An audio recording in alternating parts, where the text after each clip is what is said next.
Another surprise, though, man, with Tyson Alualu. Yeah. Taking his talents back to where they started, man, back in 2010. Shout out to my draft class brother right there.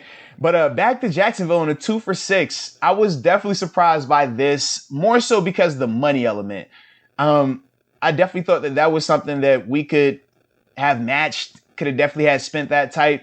But depending on how the team views him at this stage, because obviously he'll be going on 34, depends on how they view him in terms of, well, would you rather pay him a 2 for 6, or are you confident that Isaiah Buggs and Carlos Davis and Henry Mondeau can come in and, give you the type of play that Tyson was giving you? We'll find out about it. I'm a little bit skeptical of it just because it's hard to do that. You know what I mean? In terms of how long he had been playing, the veteran savviness, what he was able to do. That doesn't just, happen with younger rookie later round prospects. But the Steelers, they're their organization for a reason, right? They make these moves for a reason. They see these guys on a day-to-day basis. So, hopefully they're right with this, but this definitely made me a little uneasy as well.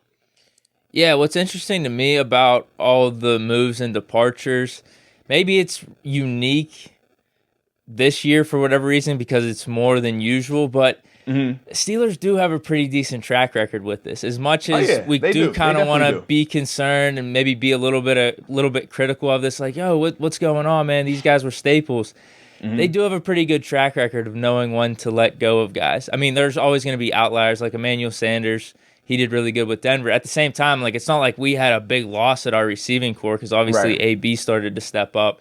And we know what was going on in those I don't even know what you would call them, mid-2010 years, like how the offense was looking. So, yeah, I don't know, man. I am a little bit surprised because we talked about this a little bit. We thought Tyson would stay because you mentioned he's building his roots here in Pittsburgh. But I guess if there was one team for him to go to, Jacksonville makes sense because it was his former team. So he has something established there. It's no place like home, man. It's no place like home. He started his career there. You think he played, let's see, because he came in Pittsburgh my 4th year here, so 2017.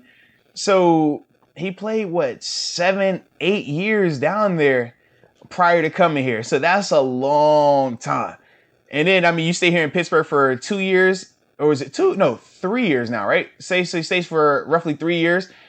Yeah, obviously you can still, enjoy it, but that 7 to 8 years of the initial spot, it's a little bit different, right? So it is good to see that, he'll be ending it where it all started for him, man. But yeah, I definitely was like, oh man, not my dog Tyson, man. Come on now.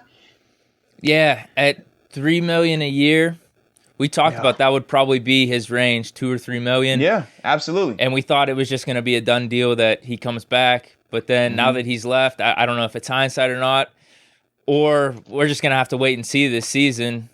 Was that a good move? That's with any of these, but I'm leaning right now, just now that everything has happened and now that we know, all right, these guys are moving on or this is the money that he's gotten.